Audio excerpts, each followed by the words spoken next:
नमस्कार। एक बार फिर से ब्रेक के बाद आप सभी का स्वागत है और संसद टीवी पर G20 विश्व कुंभ की लगातार कवरेज सुबह 8 बजे से आप लगातार देख रहे हैं। भारत मंडपम जहां पे मुख्य आयोजन चल रहा है उसकी लगातार पल पल की अपडेट हम आप तक पहुंचा रहे हैं। मेरे साथ मेरे सहयोगी रामवीर जुड़े हुए हैं और मैं हूं आपके साथ अमृता। दो खास मेहमान अब आगे की चर्चा के लिए हमारे साथ जुड़ेंगे। आइए सबसे पहले उनका परिचय करवा दूं। गुरजीत सिंह है जो कि फॉर्मर एम्बेसडर हैं। सर, स्वागत है आपका संसद टीवी में। आप हमारे साथ ऑनलाइन जुड़ रहे हैं। प्रियंका सिंह है, एसोसिएट फेलो MPIDS से। बहुत स्वागत मैम आपका संसद टीवी में। आपसे बातचीत करेंगे, चर्चा करेंगे G20, उसके आउटकम, भारत की प्राथमिकताएं। लेकिन उससे पहले आज जब G20 पर वन अर्थ पे प्रधानमंत्री का उद्घाटन भाषण हुआ तो उस वक्त प्रधानमंत्री ने क्या कुछ खास कहा, आइए पहले वो सुनिए। Your Highnesses, Excellencies, नमस्कार। औपचारिक कार्यवाही शुरू करने से पहले हम सभी की ओर से कुछ देर पहले मोरक्को में आए भूकंप से प्रभावित लोगों के प्रति मैं अपनी हार्दिक संवेदना प्रकट करना चाहता हूं। हम प्रार्थना करते हैं कि सभी इंजर्ड लोग शीघ्र स्वस्थ हो। इस कठिन समय में पूरा विश्व समुदाय मोरक्को के साथ है और हम उन्हें हर संभव सहायता पहुंचाने के लिए तैयार हैं।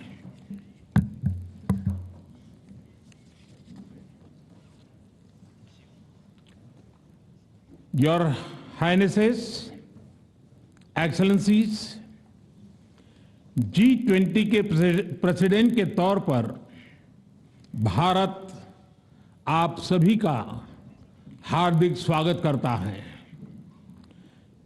इस समय जिस स्थान पर हम एकत्रित हैं, यहां से कुछ ही किलोमीटर के फासले पर लगभग 2500 साल पुराना एक स्तंभ लगा हुआ है। इस स्तंभ पर प्राकृत भाषा में लिखा है, हेवम लोकसा हित मुखेति अथ इयम नातिसु हेवम, अर्थात मानवता का कल्याण और सुख सदैव सुनिश्चित किया जाए। 2500 साल पहले भारत की भूमि ने यह संदेश पूरे विश्व को दिया था। आइए इस संदेश को याद कर इस G20 समिट का हम आरंभ करें। 21वीं सदी का यह समय पूरी दुनिया को नई दिशा दिखाने वाला और नई दिशा देने वाला एक महत्वपूर्ण समय है। ये वो समय है जब बरसों पुरानी चुनौतियां हमसे नए समाधान मांग रही हैं और इसलिए हमें ह्यूमन सेंट्रिक अप्रोच के साथ अपने हर दायित्व को निभाते हुए ही आगे बढ़ना है। फ्रेंड्स, कोविड-19 के बाद विश्व में एक बहुत बड़ा संकट विश्वास के अभाव का आया है। युद्ध ने इस ट्रस्ट डेफिसिट को और गहरा किया है। जब हम कोविड को हरा सकते हैं तो हम आपसी विश्वास पर आए इस संकट पर भी विजय प्राप्त कर सकते हैं। आज G20 के प्रेसिडेंट के तौर पर भारत पूरी दुनिया का आह्वान करता है कि हम मिलकर सबसे पहले इस ग्लोबल ट्रस्ट डेफिसिट को एक विश्वास, एक भरोसे में बदलें। यह हम सभी के साथ मिलकर चलने का समय है और इसलिए सबका साथ, सबका विकास, सबका विश्वास, सबका प्रयास का मंत्र हम सभी के लिए एक पथ प्रदर्शक बन सकता है। वैश्विक अर्थव्यवस्था में उथल-पुथल हो, नॉर्थ और साउथ का डिवाइड हो, ईस्ट और वेस्ट की दूरी हो, फूड, फ्यूल और फर्टिलाइजर का मैनेजमेंट हो, टेररिज्म और साइबर सिक्योरिटी हो, हेल्थ, एनर्जी और वाटर सिक्योरिटी हो, वर्तमान के साथ ही आने वाली पीढ़ियों के लिए हमें इन चुनौतियों के ठोस समाधान की तरफ बढ़ना ही होगा। फ्रेंड्स, भारत की G20 प्रेसिडेंसी देश के भीतर और देश के बाहर इंक्लूजन का, सबका साथ का प्रतीक बन गई है। भारत में ये पीपल्स G20 बन गया। करोड़ों भारतीय इससे जुड़े। देश के 60 से ज्यादा शहरों में 200 से ज्यादा अधिक बैठकें हुई। सबका साथ की भावना से ही भारत ने प्रस्ताव रखा था कि अफ्रीकन यूनियन को G20 की स्थायी सदस्यता दी जाए। मेरा विश्वास है कि इस प्रस्ताव पर हम सबकी सहमति है।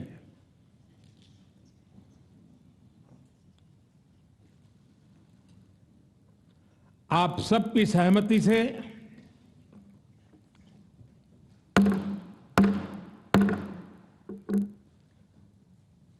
आगे की कार्रवाई शुरू करने से पहले मैं अफ्रीकन यूनियन के अध्यक्ष को G20 के स्थायी सदस्य के रूप में अपना स्थान ग्रहण करने के लिए आमंत्रित करता हूं।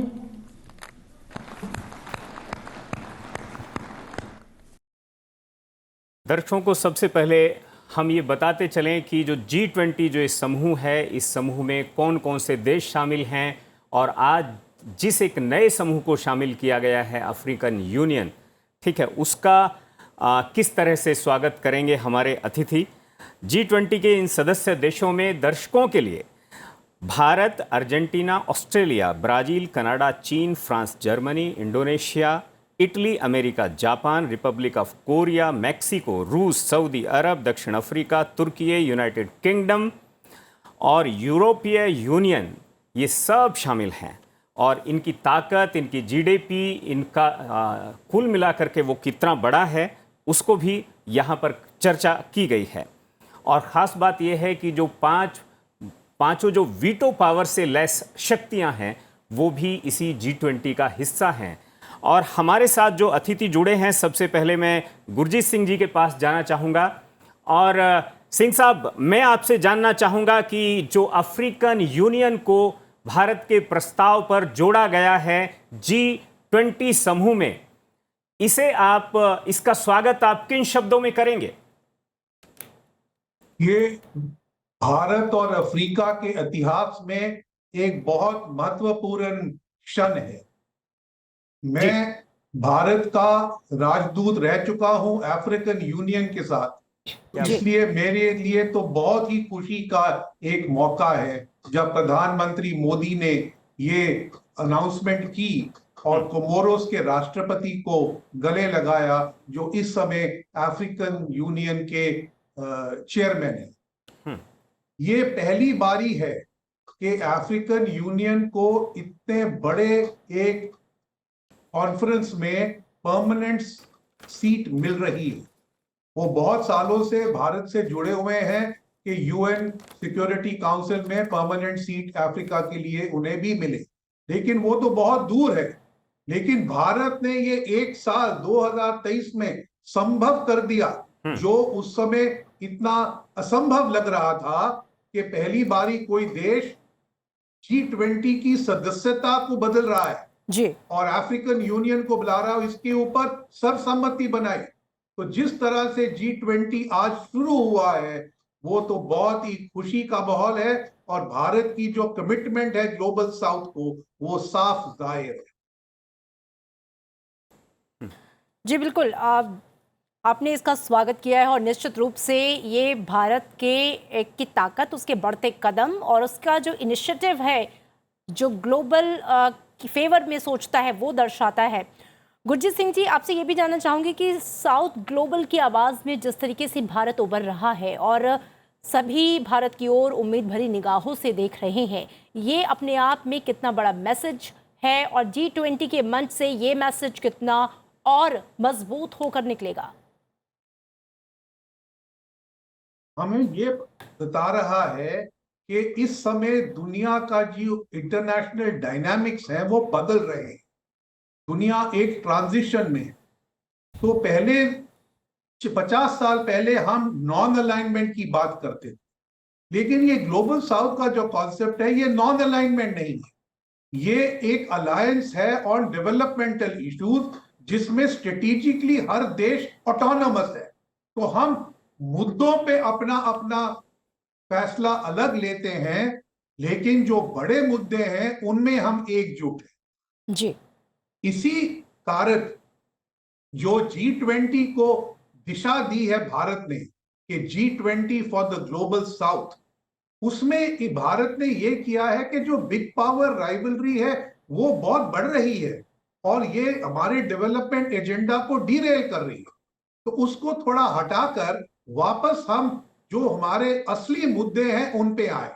तो India as leader of global south का यही मतलब है कि हम सारे विकासशील देशों की जो रियल इश्यूज हैं उन पे हम सर्वसम्मति से आगे बढ़ने की कोशिश करें। इसमें सबसे बड़ा मुद्दा यह है कि चाहे चीन हो चाहे G7 हो, जो वो अपने प्रॉमिस करते हैं कि हम ये करेंगे दुनिया के हित के लिए, वो करके दिखाएं, सिर्फ बोल के अगली मीटिंग तक छोड़ नहीं दे। तो ये भारत का एक बहुत बड़ा मुद्दा है, to make that tryst with your promises. इनको आप सिर्फ बातचीत नहीं करें, आगे बढ़े और जो भी दुनिया को इस समय चाहिए वो करके दिखाएं। बिल्कुल सिंह साहब, हम आपसे जुड़ेंगे फिर से।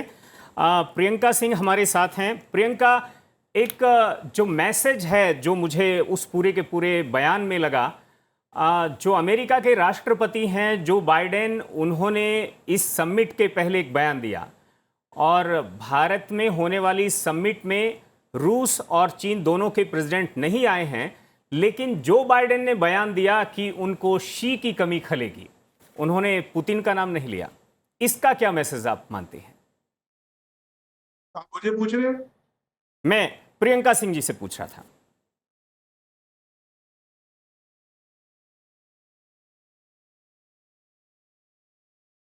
प्रियंका सिंह जी, आपसे गुजारिश है कि आप अनम्यूट कर लें, आपकी आवाज हम तक क्लियर नहीं आ रही।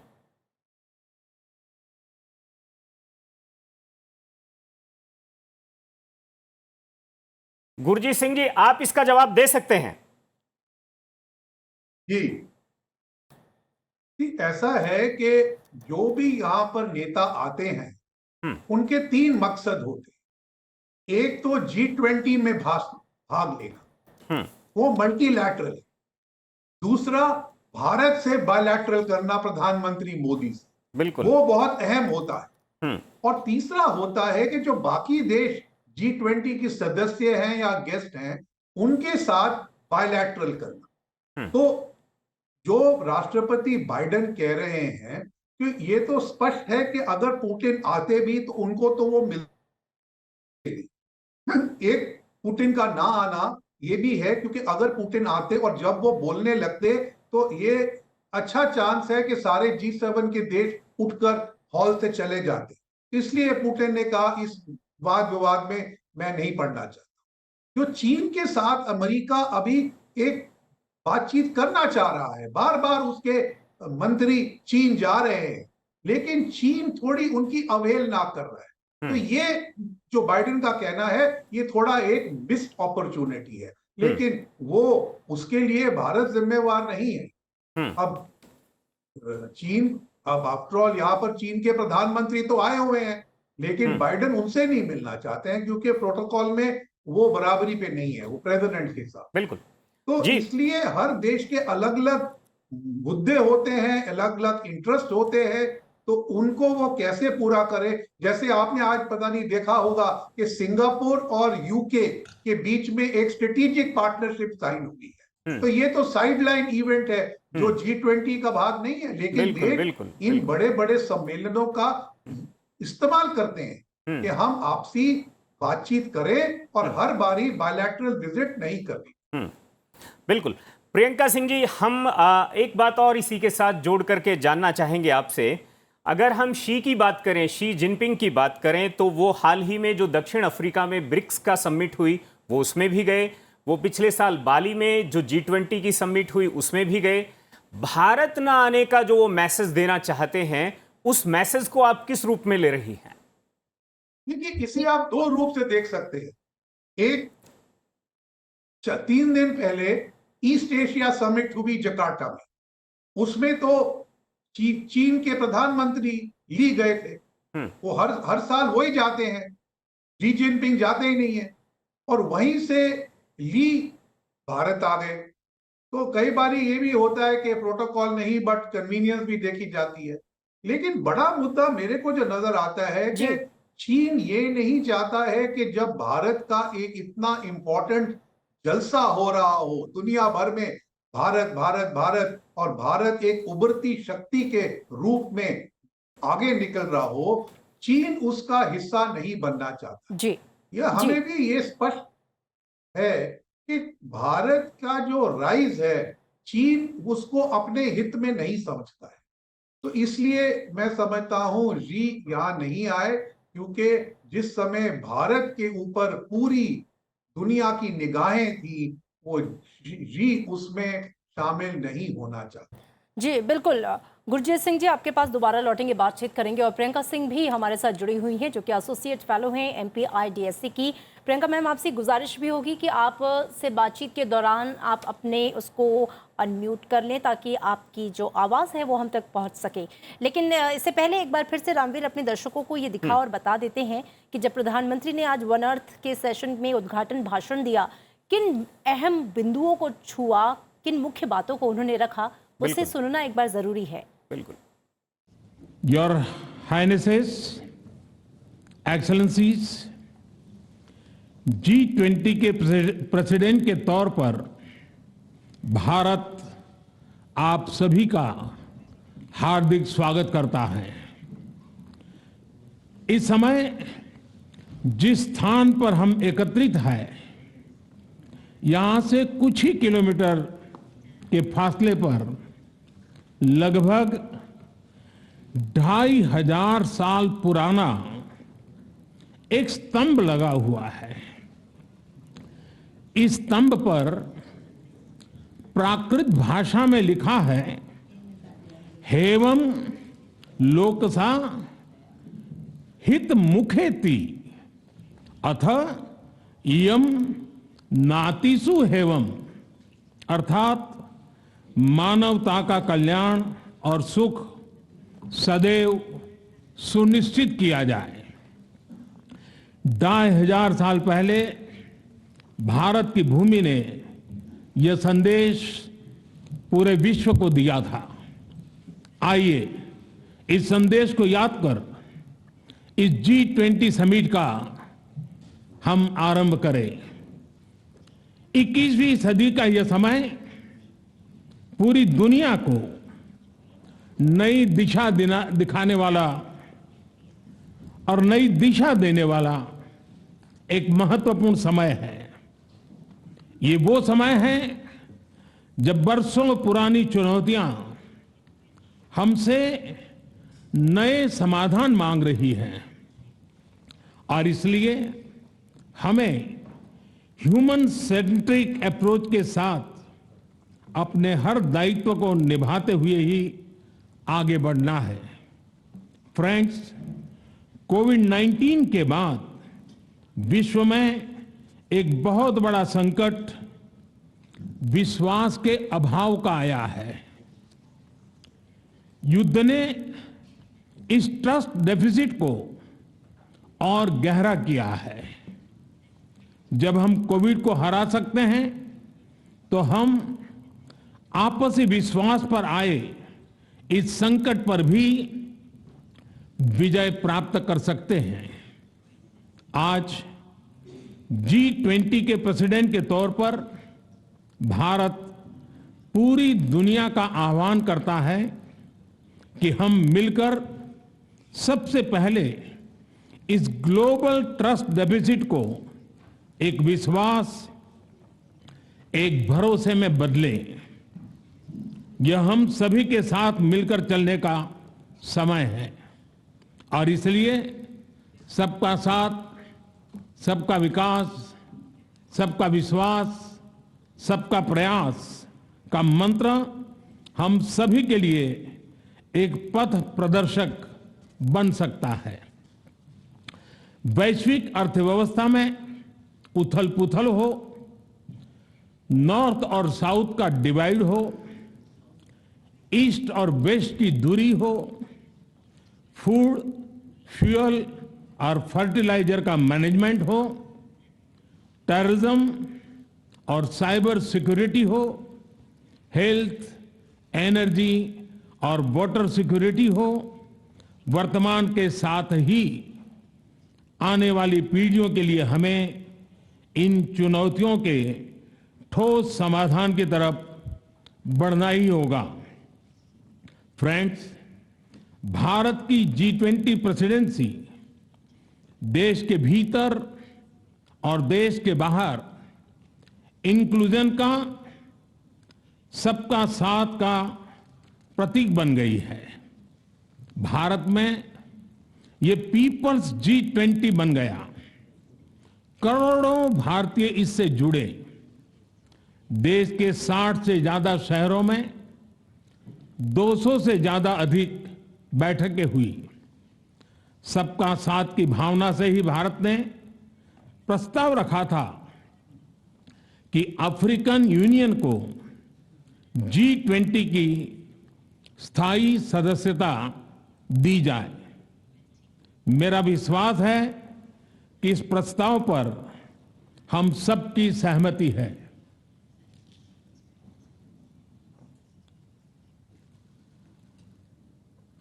आप सबकी सहमति से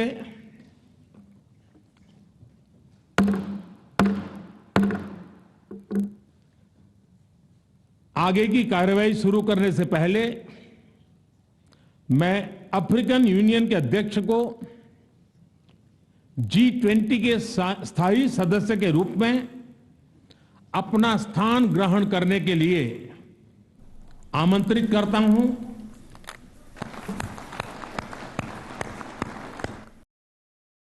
तो भारत की ताकत को आज दुनिया सलाम कर रही है और इसी का प्रमाण देती हैं ये 6 तस्वीरें जो भारत की मजबूत स्थिति को दिखा रही हैं। आज भारत दुनिया का केंद्र बना हुआ है। दुनिया के सबसे ताकतवर देश आज प्रधानमंत्री मोदी की अध्यक्षता में भारत में एकजुट हैं, इकट्ठा हैं। आप देख सकते हैं पहली तस्वीर भारत में दुनिया की ताकतों का स्वागत करने की।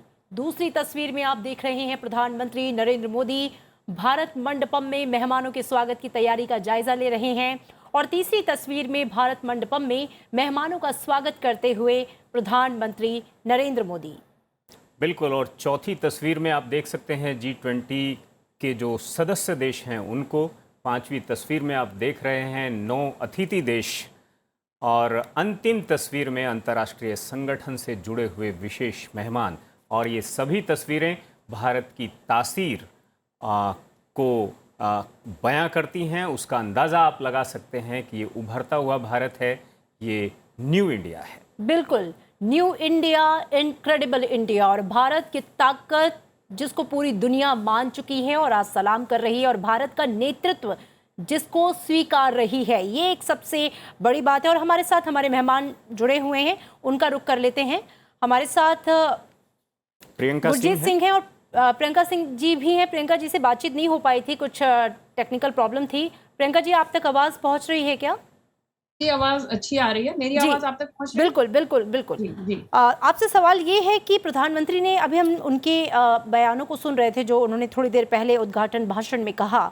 एक बहुत इंपॉर्टेंट बात उन्होंने की कि पूरी दुनिया में जो विश्वास का अभाव है, जो ग्लोबल ट्रस्ट डेफिसिट है, उसे दूर करना बहुत ज़रूरी है। अगर हम सबका साथ, सबका विकास, सबके प्रयास से चाहते हैं तो सबका विश्वास होना बहुत ज़रूरी है। कितना इम्पोर्टेंट मानती हैं प्रधानमंत्री की इस बात को, और इस मंच से प्रधानमंत्री की ये कितनी बड़ी नसीहत दुनिया के सभी देशों के लिए? देखिए, इसमें अगर आप प्रधानमंत्री का भाषण अगर आपने सुना, तो उसमें ये उन्होंने जो इंक्लूजन पे जो बहुत ज़्यादा उस पे जोर दिया है, वो एक तरीके से देखिए तो बहुत इम्पोर्टेंट चीज़ है। आई थिंक सबसे इम्पोर्टेंट चीज़ वो इंक्लूजन है। बिकॉज़ भारत एक ऐसा देश है जिसने अपनी अध्यक्षता में इस G20 को it has taken it to the grass roots. जी, उसने इसको इंक्लूसिव बनाया, उसने इसको पार्टिसिपेटरी बनाया, और और सिर्फ एक्सटर्नली नहीं, इंटरनली भी अगर आप देखें तो जिस तरीके से भारत ने अपनी अध्यक्षता में इस पूरी जो ये जिम्मेदारी थी, इसको एक ग्रास रूट तक ले गए, वो अपने आप में एक एग्जाम्पल है, कमेंडेबली सो। उसी एग्जाम्पल के तहत जब अपनी अध्यक्षता में भारत ने जो भी चीजें G20 के अपने उत्तरदायित्व को निभाते हुए की हैं, वो बहुत अच्छा एक एग्जाम्पल सेट कर रही है, और आगे जो भी अध्यक्ष बनेंगे G20 के देश, उनके लिए बहुत बड़ा चैलेंज होने वाला है, क्योंकि वो उस स्टैंडर्ड को मैच करेंगे कैसे। जब भी G20 की अध्यक्षता इवन जब डेवलप्ड नेशंस के पास भी रही है, तो भी इतना पार्टिसिपेटरी और इतना इंक्लूजन नहीं हुआ। तो भारत ने एक एग्जाम्पल सेट किया है, और मुझे लगता है जो आगे जो सक्सेसर्स होंगे, जो भी 20 के प्रेसिडेंट्स होंगे, उनके लिए बहुत बड़ा चैलेंज है इस पूरे जिस तरीके से भारत ने इसको किया है, उसको मैच करने के लिए। प्रियंका सिंह, मैं बात कर रहा था चीन को लेकर। एक और बात चीन से जुड़ती है और वो है चीन का मैप वॉर, जिससे कुल मिलाकर के कई बार बहुत सारे लोग परेशान होते हैं। केवल भारत ही नहीं बल्कि आसियान देश भी परेशान हैं। और अभी आसियान देशों में का जो वहाँ पर समिट हुआ, उसमें प्रधानमंत्री नरेंद्र मोदी हिस्सा लेने के लिए गए, वहाँ पर भी ये बात उठी। इस बात को लेकर के ये जो चीन कागज फैला करके और उस पर लाइनें खींचता रहता है कि ये उसका हिस्सा है, ये उसका हिस्सा है, और लाइनें आगे बढ़ती चली जाती हैं, ये दावा है या ये दबाव की राजनीति है?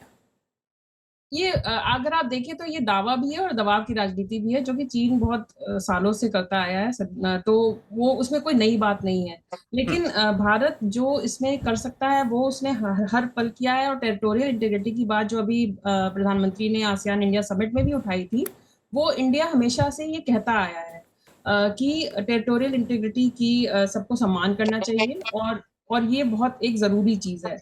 स्पेशली अगर आप देखें तो जब हमारे जो अभी विदेश मंत्री हैं, जब वो एज फॉरेन सेक्रेटरी, उन्होंने भी बहुत पहले एक बात कही थी किसी मंच पे, कि चीन जो है वो अपनी जो उसकी टेरिटोरियल इंटीग्रिटी है, उसके लिए इतना सेंसिटिव है, लेकिन वो दूसरों की टेरिटोरियल इंटीग्रिटी के लिए एकदम सेंसिटिव नहीं है।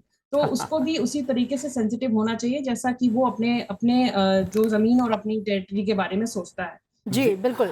तो आई थिंक अगर आप देखें तो इंडिया ने जो एक जिस तरीके से इस चीज को लेआउट किया है, टेरिटोरियल इंटीग्रिटी का प्रिंसिपल हो जो भी हो, उसको बहुत अच्छे तरीके से उन्होंने बाकी दुनिया के देशों की तरफ पहुंचाया है। और आई थिंक मैसेज बहुत अच्छी तरीके से लोग ले भी रहे हैं, इसलिए क्योंकि कहीं ना कहीं ये सिर्फ इंडिया चाइना की बात नहीं है, और भी बहुत से कंट्रीज हैं जो कि जो अभी जो एक कंट्रोवर्सी चल रही है, उससे बहुत से कंट्रीज और भी अफेक्टेड हुए हैं। इट्स नॉट ओनली कि हमारे इंडिया ही को फर्क नहीं पड़ा है, बहुत से और देशों को भी फर्क ट्रस्ट पड़ा है डेफिसिट जो कि है ये किस तरीके का रवैया अपना उसे रहे हैं। पाटना बहुत ज़रूरी है, और प्रधानमंत्री ने ये संदेश दिया भी। गुरजीत सिंह जी, चूंकि भारत तो वसुधैव कुटुंबकम में विश्वास करता है, और यही थीम भी है इस बार G20 की, ऐसे में जो सिक्योरिटी का इशू है या जो आपसी विश्वास का इशू है, जिसका प्रधानमंत्री ने जिक्र किया कि ये जो ट्रस्ट डेफिसिट है उसे दूर करना बहुत ज़रूरी है, इसके लिए जो प्रधानमंत्री का संदेश था उसे आप कैसे देख रहे हैं?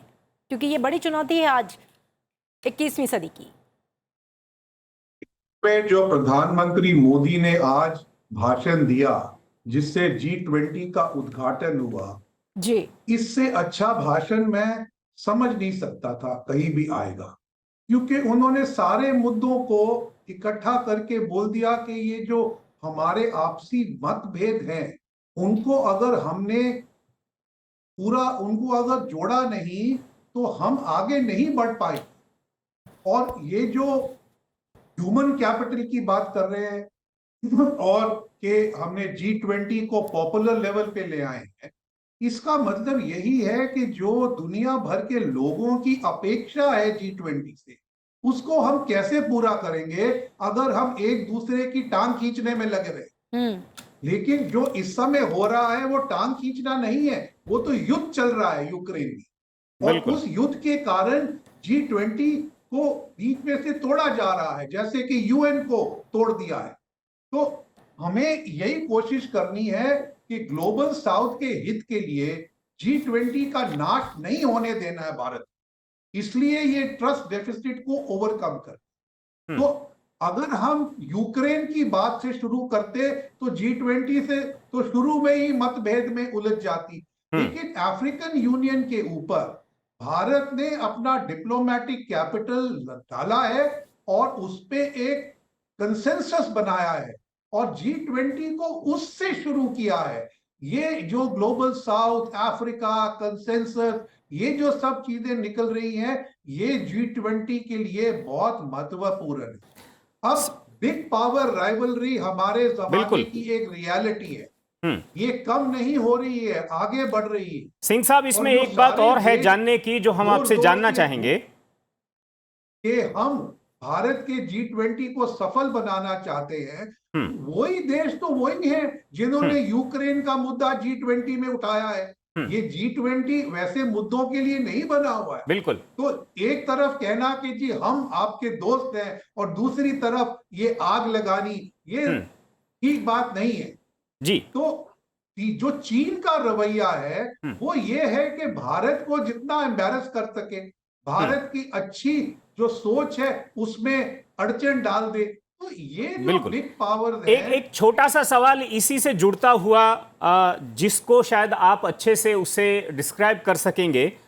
जो हम देख रहे हैं, पूरी दुनिया देख रही है कि चीन जो है ह्यूज अमाउंट, अपना ह्यूज इन्वेस्टमेंट वो अफ्रीकी देशों में कर रहा है।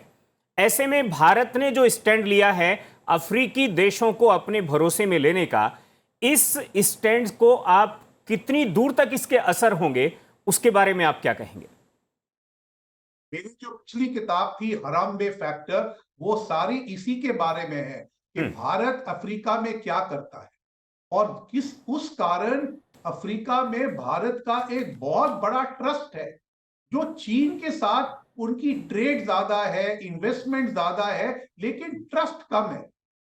ये बात हमें समझनी चाहिए। आपने पहले पूछा कि जो ये नक्शे चीन बनाता रहता, मैं अभी जकार्ता में था आसियान समिट के दौरान, वहां पर आधे आसियान देश और जापान तो बहुत खफा है चीन से, लेकिन ये चीन बार बार करता रहता है और चीन को कोई शंका नहीं है कि बड़ी समिट के पहले मैं ये कर दूं, क्योंकि वो देखना चाहता है मैं कि आप हमारे जो और मित्र देश है कितनी उलझन में पड़ सके। तो वो आपके लिए कोई सुविधा नहीं लगाता है, ना अफ्रीका में ना आसियान में, वो आपके लिए अड़चन ही डालता है। बिल्कुल। दुख की बात तो ये है कि जो G7 और OECD देश है, उन्होंने जो प्रॉमिसेस किए डेवलपिंग कंट्रीज को, उनको निभाया नहीं। इसलिए कई चीजों के लिए ग्लोबल साउथ को चीन के भरोसे जाना पड़ा जी। तभी तो BRI में से उनको पैसे मिले। अब ये BRI 10 साल के बाद सबको पता चल रहा है कि ये तो एक ट्रैप है, इसमें तो कोई बिजनेस प्लान ही नहीं होता है, उसको रीपे करने के लिए पैसे कहां से आएंगे। तो इसलिए हमें ऐसी एक नई चीज करनी चाहिए कि G7 OECD के देश भारत के साथ मिलकर डेवलपिंग कंट्रीज के लिए कुछ नया करें कि वो ये ट्रैप में नहीं जाए, लेकिन हम लोग भी सिर्फ अनाउंसमेंट करके झूठे वादे ना करें। जी बिल्कुल, आपके साथ हम दोबारा संपर्क करेंगे, लेकिन एक खास तस्वीर जो इस वक्त आप टीवी स्क्रीन पर देख रहे हैं, सम्मेलन की सबसे खास बात ये रही कि मंच पर प्रधानमंत्री मोदी के सामने जो नेम प्लेट थी उस पर कंट्री नेम प्लेट पर इंडिया की जगह भारत लिखा हुआ था। देश में पिछले कुछ दिनों से इंडिया की जगह भारत नाम करने की चर्चा जोरों पर चल रही थी। इससे पहले G20 शिखर सम्मेलन को लेकर भेजे गए निमंत्रण पत्र में भी प्रेसिडेंट ऑफ इंडिया की जगह प्रेसिडेंट ऑफ भारत लिखा गया था। ये खास तस्वीर है रामवीर, क्योंकि चर्चा थी इंडिया और भारत को लेकर, लेकिन ये जो तस्वीर आई है, हम इंडिया को भारत होते हुए देख रहे हैं। बिल्कुल बिल्कुल ऑफिशियली ये भारत नेम प्लेट पर लिखा हुआ है। जो कंट्री नेम प्लेट पर इंडिया की जगह भारत लिखा हुआ है, ये तस्वीर जो हम आपको लगातार दिखा रहे हैं, क्योंकि इससे पहले जो निमंत्रण पत्र भेजा गया था उस पर भी लिखा था प्रेसिडेंट ऑफ भारत। तो ये खास तस्वीर थी जो हम अपने दर्शकों के साथ शेयर करना चाहते थे। हमारे मेहमान हमारे साथ जुड़े हुए हैं। प्रियंका जी, आपके पास लौटना चाहूंगी। जो भारत है, जिसका हमेशा से ही मोटो रहा है कि सबका साथ सबका विकास और अंतिम छोर पर जो आदमी है उसका उदय, और हम देख रहे हैं कि भारत के जो पहल है, जैसे अफ्रीकन यूनियन को भी शामिल करना, जो विकासशील देश है उनका ध्यान रखना, चाहे हम ग्लोबल वार्मिंग की बात करें, पर्यावरण की बात करें, भारत हमेशा से ये आवाज़ उठाता रहा है कि विकसित देशों को भी अपनी जिम्मेदारी समझनी होगी। विकासशील देश जो कि विकास करने की दिशा में आगे बढ़ रहे हैं, विकसित देशों को उनको सहयोग करना होगा। भारत की ये जो तस्वीर है सबको साथ लेकर चलने की, वो इस G20 के मंच से भी दिखाई दे रही है। क्या लगता है इस G20 सम्मेलन के बाद ये तस्वीर जो है और कितनी मजबूत होकर उभरेगी और दुनिया इसे कितना स्वीकार करेगी और ज्यादा? भारत इंडिया का जो इसमें जो एफर्ट रहा है इस G20 को एक इंक्लूसिव ग्रुप बनाने का, जिसमें कि सब लोगों का अच्छा हो और सब लोग उसमें पार्टिसिपेट करें, वो एक तरीके से देखिए तो वो G20 प्रेसिडेंसी ने उस चीज को एक स्टैम्प कर दिया है।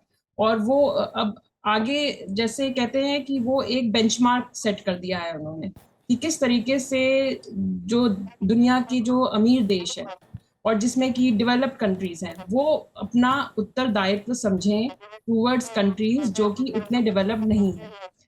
अगर आप G20 को देखें तो वो 85% GDP और 75% उनके पास वर्ल्ड ट्रेड का हिस्सा होता है। इतना ही काफी नहीं है। जो लोग रह गए हैं पीछे, जो हैव नॉट्स हैं, जो कंट्रीज, उनके प्रति आपका क्या उत्तरदायित्व है, ये एक बहुत इंपॉर्टेंट मुद्दा है। क्योंकि सिर्फ आपका अमीर हो जाना एक काफी नहीं है। उसके बाद आपकी जो जिम्मेदारी बनती है वो ये है कि जो लोग पीछे रह गए उनको भी आप आगे ले आए। और उस तरीके से देखिए तो G20 ने उस चीज को एक फॉर्मलाइज वे में बहुत इस मैसेज को आगे किया है कि जो भी डेवलप्ड कंट्रीज हैं उनका ये एक रिस्पॉन्सिबिलिटी है कि वो जो भी हैव नॉट्स हैं, जिनके पास उतनी सुविधाएं और उतने वो डेवलप्ड नहीं है, उनको वो अपने साथ लेके आए। अपने बराबर तो नहीं ला पाए, लेकिन एक कोशिश करें कि वो अपनी जिस स्थिति में है उससे बेहतर हो जाए। तो भारत का I think core message G20 में यही रहा है। बिल्कुल। गुरजीत सिंह जी, एक और सवाल इसमें मुझे सूझ रहा है। ये इस बीच एक बड़ी बात और हुई है। अमेरिका, सऊदी और भारत ने मिलकर के भारत से लेकर गल्फ तक, सऊदी तक रेल लाइन बिछाने का एक तरह से ऐलान कर दिया है। और ये जो भारत सऊदी जो रेल कॉरिडोर होगा, क्या आपको लगता है ये BRI का काउंटर है, या फिर आपको लगता है कि भारत के जो लोग गल्फ में हैं, जिनकी संख्या 80 लाख से भी ज्यादा है, ये उनके लिए एक बहुत बड़ी बात होगी? क्या आपको लगता है कि ये ज्यादा भारत के लिए एक बहुत बड़ा महत्वाकांक्षी प्रोजेक्ट होगा? देखिए, अगर देखें तो अगर जो इसका एक्सपेंस है इस प्रोजेक्ट का, वो उस तरीके से देखिए तो बहुत ही महत्वाकांक्षी है और लेकिन बहुत अच्छा भी है। एक लेवल पे देखिए तो सऊदी से जो इंडिया के संबंध है उसके हिसाब से भी ये बहुत इंपॉर्टेंट है। दूसरी बात, अगर आप ये कहें कि ये काउंटर है टुवर्ड्स BRI, तो मैं ये बिल्कुल नहीं कहूंगी। बिकॉज अगर आप इंडिया की फॉरेन पॉलिसी, इंडिया की डिप्लोमेसी को अगर क्लोजली वॉच करेंगे तो आप ये देखेंगे कि हमने कभी इस तरीके की पॉलिसी अपनाई नहीं कि उसने फलाने ने ये किया तो हम भी ये करेंगे जी। हमने सिर्फ उन्हीं प्रोजेक्ट्स की बात आगे बढ़ाई है या उन्हीं में हाथ डाला है जो कि फिजिबल रहे हैं, जो जो कि प्रैक्टिकल रहे हैं। BRI की जो अभी जो शुरुआत थी वो तो बहुत ही धमाकेदार थी, उसमें हर तरफ ये कहना था कि ये हो जाएगा वो हो जाएगा, लेकिन अभी लोगों के विचार उसमें बदल रहे हैं। तो भारत कभी उस कहते हैं कि उस एक भेड़चाल का वो कभी हिस्सा भी नहीं था कि इस कंट्री ने ऐसा कुछ किया तो हम भी करेंगे, ऐसा कुछ नहीं है। लेकिन अगर इंफ्रास्ट्रक्चर के प्रोजेक्ट्स या पार्टिसिपेशन की बात करें तो भारत बहुत ही इस बारे में अग्रसर रहा है, बहुत ही हमेशा उसने कोशिश की है कि वो ज्यादा से ज्यादा देशों के साथ मिलके इंफ्रास्ट्रक्चर के प्रोजेक्ट्स में अपना सहयोग दे, और ऐसा बहुत कुछ कर भी रहा है। और मोस्टली अगर आप देखें तो इंडिया जिन भी प्रोजेक्ट्स का पार्ट है तो वो कहीं ना कहीं अगर फिजिबिलिटी काउंट पे देखेंगे तो वो जो चाइनीज लेड प्रोजेक्ट्स हैं उनसे काफी बेहतर स्थिति में आप उनको पाएंगे। जी बिल्कुल, गुरजीत जी भी हमारे साथ जुड़े हुए हैं। गुरजीत जी, आप तक आवाज़ पहुंच रही है? जी जी, आपसे सवाल ये है कि प्रधानमंत्री ने जब वो अपना भाषण दे रहे थे उद्घाटन, तो एक बात और उन्होंने कही कि वर्तमान को हमें सहेजना है, लेकिन भविष्य भी हमारा उज्जवल रहे, आने वाली पीढ़ियां जो हैं वो स्वस्थ वातावरण में रहें, उसके लिए भी हमें अभी से तैयारी करनी होगी, और इसके लिए सबका एकजुट होना, सबका एक साथ आना बेहद ज़रूरी है। इसे आप कैसे देखते हैं, और ये संदेश जो प्रधानमंत्री के इस मंच से निकल रहे हैं वो आने वाले समय में कितना बड़ा इम्पैक्ट छोड़ने वाले हैं? इतिहास है वो तो बदल रहा है जी, और वर्तमान हमारे सामने है जिसमें बिग पावर राइवलरी सामने आ रही है और डेवलपिंग कंट्रीज को फिर एक बार नीचे दबाने की कोशिश की जा रही है। इसमें भारत एक उभरती शक्ति है जिसने ये G20 का साधन लिया और इसको डेवलपिंग कंट्रीज को ग्लोबल साउथ का नाम देकर आगे बढ़ाने की कोशिश की। सारे जो मुद्दे हैं पूरे एजेंडा में G20 में जो भी ग्लोबल साउथ के हित में था, भारत ने उसे पुश किया एजेंडा में। अफ्रीकन यूनियन को भी शामिल किया, इससे 55 देश और ग्लोबल साउथ के जुट गए। ये यूरोपियन सेंट्रिक ऑर्गेनाइजेशन से एक ग्लोबल साउथ सेंट्रिक ऑर्गेनाइजेशन बनाने का श्रेय भारत के पास। लेकिन जो प्रधानमंत्री ने आगे जाने की वर्तमान से आगे जो जाना है वो जैसे हमारा आदित्य सूर्य की तरफ जा रहा है, हमें मालूम है कि ये कई साल लगेंगे जी, लेकिन ये लक्ष्य रखकर आगे बढ़ना भारत की नीति है।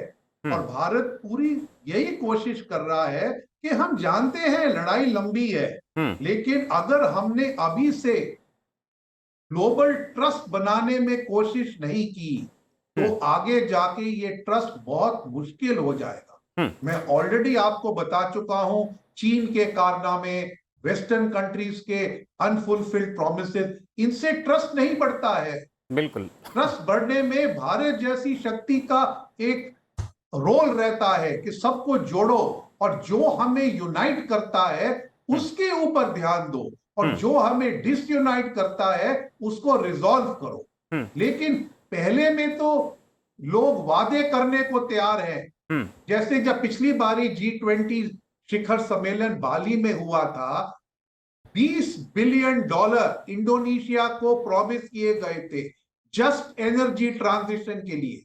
$15 बिलियन वियतनाम को प्रॉमिस किए गए, आज तक $1 नहीं आगे बढ़ा है। तो ऐसे लंबे लंबे वायदे का कोई मायना नहीं है, वो समय बीत गया है। अब वो करिए जो आप बिल्कुल करना चाहते हैं, क्लाइमेट फाइनेंस, अडेप्टेशन, मिटिगेशन के लिए जहां आपकी जबान चलती है वहां आपकी कलम चले और आपके बैंक आगे पैसा बढ़ाए, ये जरूरी है। इसमें भारत ने भी बहुत चीजें की हैं छोटे छोटे दर पर, इसीलिए तो भारत का नाम ग्लोबल साउथ में है, क्योंकि हमारी जो डेवलपमेंट कोऑपरेशन है सब ग्लोबल साउथ में है। गुरजीत सिंह जी, चाहे वो इतनी बड़ी ना हो जैसे चीन का BRI हो, लेकिन उसका महत्व लोगों तक पहुंचता है, चाहे एजुकेशन हो, विमेन्स एम्पावरमेंट हो, हाईटेक प्रोग्राम हो, SDGs हो, इसमें हम शामिल हैं। बिल्कुल, तो ये हमें ग्लोबल साउथ के साथ भारत की जो डेवलपमेंट कोऑपरेशन की नीति है उसको यूनिवर्सलाइज करना, जी सिंह साहब, ये मैं समझता हूं हमारा इस समय श्रेय। बिल्कुल जी सिंह साहब, एक सवाल अगर इसी के साथ और जोड़ दिया जाए कि देश दुनिया के अंदर बहुत सारे अंतर्राष्ट्रीय संगठन हैं, कहीं पर आसियान भी है, इधर G20 भी है, वहाँ ब्रिक्स भी है, क्वाड भी है और भी बहुत सारे संगठन हैं, नाटो है। अगर इफेक्टिव ऑर्गेनाइजेशन की बात की जाए तो जो G20 है उसको आप कौन सा नंबर देना चाहेंगे, या फिर जिसे नंबर 1 पर रखा जाए वो अंतर्राष्ट्रीय संगठन, उसे आप ठीक है, वो कौन सा है?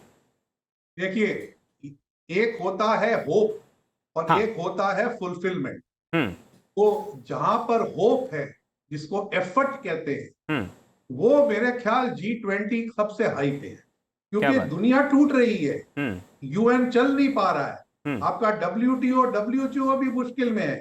हम्म तो G20 एक जगह है जहां पर दुनिया भर की 85% और जीडीपी के जो देश हैं इकट्ठे हैं। हम्म तो अगर वो भी कुछ सुलझा नहीं पाएंगे तो आगे दुनिया नहीं बढ़ पाएगी। लेकिन अगर रूस तो और UN चीन जैसे सिक्योरिटी बड़े काउंसिल देश, का रिफॉर्म सिंह साहब, अगर रूस और चीन नजर जैसे नहीं आ बड़े रहा है देश हमें, अगर लेकिन साथ G20 का में मन रिफॉर्म से तो नहीं हमने आते कर हैं दिया। अफ्रीका, तो कितनी मुश्किल होगी? लेकिन फुलफिलमेंट ट्रस्ट के ऊपर डिपेंडेंट है, trust and fulfilment of promises. हम्म तो ये क्या होता है, कई देश ऐसी मीटिंग में आके मान जाते हैं हर चीज पे, या लेकिन बायलैटरल लेवल पे जब अपनी फुलफिलमेंट करनी होती है वो पीक झिझक जाता है। तो ये बड़ी प्रॉब्लम आती है। जब आप देखेंगे ट्रेड के ऊपर पैराग्राफ है और WTO की डायरेक्टर जनरल यहां पर है, ये सब लोग मान जाएंगे, लेकिन जब WTO की वो मीटिंग होती है फिर वो तितर बितर हो जाता है WTO, क्योंकि कोई मानता नहीं है। इसलिए भारत और अमेरिका ने कल भी जो जॉइंट स्टेटमेंट निकली है, अच्छी बात यह है कि हमने WTO से सारे अपने जो मुद्दे थे विड्रॉ कर लिए, क्योंकि हमें मालूम है वहां हमें समाधान नहीं मिलने वाला है, बिल्कुल। तो हम बायलैटरली रिजॉल्व करेंगे। तो ये बायलैटरली अच्छा है, लेकिन सिस्टम के लिए अच्छा नहीं है। जी बिल्कुल। प्रियंका जी, जो बात गुरजीत जी कह रहे थे कि अगर सिस्टम को मजबूत बनाना है और पूरे विश्व को एकजुट होकर चलना है तो सबकी ज़रूरतों का ध्यान रखते हुए निर्णय जो हैं वो मंच पर आने चाहिए। और WTO में जो हुआ और भारत ने उसके बाद जो स्टेप लिया वो सबके सामने है, लेकिन वो सिस्टम के लिए अच्छा नहीं है। गुरजीत जी ने ये बात कही, आप इससे कितना सहमत और इत्तेफाक रखती हैं, और ऐसी स्थिति में किस तरह के समाधान की ज़रूरत होनी चाहिए? देखिए, जो एम्बेसडर सिंह ने जो बात कही, मैं इससे पूरी तरह से सहमत हूँ। दूसरी बात ये कि जब हमें दिखाई दे रहा है कि यहाँ पे रेजोल्यूशन नहीं है, तो फिर उस बात पे अड़े रहने का भी कोई ऐसा मतलब मुझे फायदा नहीं दिखता। दूसरी चीज़, डिसीजन मेकिंग बहुत एक, अगर देखें तो बहुत एक वाइड टर्म है, लेकिन अगर ये जो मल्टीलैटरल फोरम्स हैं, ये एक डिबेट बहुत सालों से चली आ रही है कि इनमें जो डिसीजन मेकिंग होती है उनको कितना ज़्यादा और डेमोक्रेटाइज किया जाए। और डेमोक्रेटाइज से मेरा मतलब ये है कि कितने ज़्यादा से ज़्यादा लोग की बात उस डिसीजन में रिफ्लेक्ट हो, और दूसरी चीज़ कि वो डिसीजन जिस पे लागू हो रहा है उसमें ज़्यादा से ज़्यादा लोगों का फ़ायदा हो। जी तो इंडिया का जो पॉइंट, जैसे अगर आप देखें इंडिया का जो क्लेम कह सकते हैं, जैसे UN सिक्योरिटी काउंसिल में अपनी परमानेंट सीट के लिए है, या फिर और जैसे अफ्रीका के देशों का, जो कि इतना बड़ा एक कॉन्टिनेंट है, उसका कोई वहाँ पे रिप्रेजेंटेशन नहीं है, तो वो इसी चीज को दर्शाता है। क्योंकि जब एक 5 देश मिलके बड़े-बड़े फैसले पर अपना मतलब अपनी मोहर लगा सकते हैं, लेकिन उसमें जो विश्व का एक बहुत बड़ा हिस्सा है, वो एक अलग अलग अलग थलग रह जाता है। तो जब तक आप ये स्ट्रक्चरल रिफॉर्म्स नहीं लाएंगे मल्टीलैटरल फोरम्स में, जब तक कि आप उसके बगैर, जब तक आप स्ट्रक्चरल रिफॉर्म्स नहीं लाएंगे, तब तक आप ये उम्मीद नहीं कर सकते कि ये जो एक डिसीजन मेकिंग है डेमोक्रेटाइज हो जाएगी। उसके लिए सबसे पहला एक स्टेप यही है कि स्ट्रक्चरल रिफॉर्म्स ले आइए। स्ट्रक्चरल रिफॉर्म्स का मतलब कि ज्यादा देशों को उसमें भागीदारी दीजिए, और अगर भागीदारी होगी तभी जिम्मेदारी बनेगी, और तभी सबको ऐसा लगेगा, दुनिया के देशों को, कि भाई हम जहां पे हम खड़े हैं वहां पे, मतलब उनका विश्वास उसमें जगेगा बेसिकली, हर मल्टीलैटरल फोरम्स में। अगर बिल्कुल विश्वास नहीं है तो इन मल्टीलैटरल फोरम्स का कोई फिर फायदा भी नहीं है। बिल्कुल। और गुरजीत सिंह जी, जाहिर तौर पर जो प्रियंका सिंह जी हैं वो बात कर रही हैं चाहे यूएन की सिक्योरिटी काउंसिल में भारत या भारत के साथ साथ और बड़े देश जो हैं उनकी दावेदारी वो सुनिश्चित होनी चाहिए, उनकी हिस्सेदारी, उनकी भागीदारी सुनिश्चित होनी चाहिए। मैं बात थोड़ी सी जो भारतवंशियों का जो प्रभाव है दुनिया में, ख़ास तौर पर वो अमेरिका, ऑस्ट्रेलिया, ब्रिटेन, इस तरह के जो देश हैं, कनाडा, इन सब में इसको हम अमेरिका से अगर शुरू करें तो मैं अगर समझ रहा हूँ अमेरिका में एक दौर वो रहा होगा जब ज्यूस वहाँ प्रभावी थे। सेकेंड वर्ल्ड वॉर से पहले जापान वहाँ पर उसने अपलिफ्ट किया, उसके बाद चाइनीज़ वहाँ पर प्रभाव में थे। लेकिन फिलहाल अमेरिका में जो दौर है वो भारतवंशियों का है। आप सहमत हैं इस बात से? जी बिल्कुल सहमत हूँ। अभी मैं जकार्ता में था आसियान रिलेटेड मीटिंग्स में, तो वहां पर लोग मुझे पूछ रहे थे क्योंकि वहां पर सिंगापुर के नए राष्ट्रपति का चुनाव हुआ है और वो भी भारतीय मूल के। तो कहते देखिए सिंगापुर में भारतीय मूल है, वहां पर कमला हैरिस आई थी, बाइडेन नहीं आए थे, कहते ये भी भारतीय मूल की है। बिल्कुल। उधर लंदन में भी भारतीय मूल के प्रधानमंत्री हैं और वर्ल्ड बैंक के प्रेसिडेंट अजय बांगा भी वही मीटिंग में थे जकार्ता में, कहते देखिए ये भी भारतीय मूल के हैं। तो कहते ये हो क्या रहा है, भारत की इकोनॉमी नहीं लेकिन भारत की शक्ल भी हर जगह नजर आ रही। तो ये बिल्कुल आपने ठीक कहा, ये भारत की जो उभरती शक्ति है अब लगता है उभर गई। अब ये बबूला नहीं है, अब ये उबाल आ गया है जी। तो अभी हमको लेकिन ये भी याद रखिए उबाल के साथ जिम्मेवारी भी आती है। तो हमें सिर्फ G20 ही नहीं करना अच्छी तरह, हमें इसके आगे अपनी डेवलपिंग कंट्रीज के साथ उन जिम्मेवारी उठानी है कि हम उनके लिए आगे क्या करेंगे। बाकी लोग हमारे साथ आए कि हम अकेले ही चलेंगे, लेकिन हम करेंगे जरूर। बिल्कुल, और भारत ये करके दिखाएगा। भारत की कोशिश जो है वो लगातार जारी है और दुनिया कहीं ना कहीं इसका इस्तकबाल भी कर रही है। रणवीर गुरजीत सिंह जी, बहुत शुक्रिया हमसे बातचीत करने के लिए। प्रियंका सिंह, आप हमारे साथ जुड़ी रही, इस बातचीत के लिए आपका भी बहुत शुक्रिया।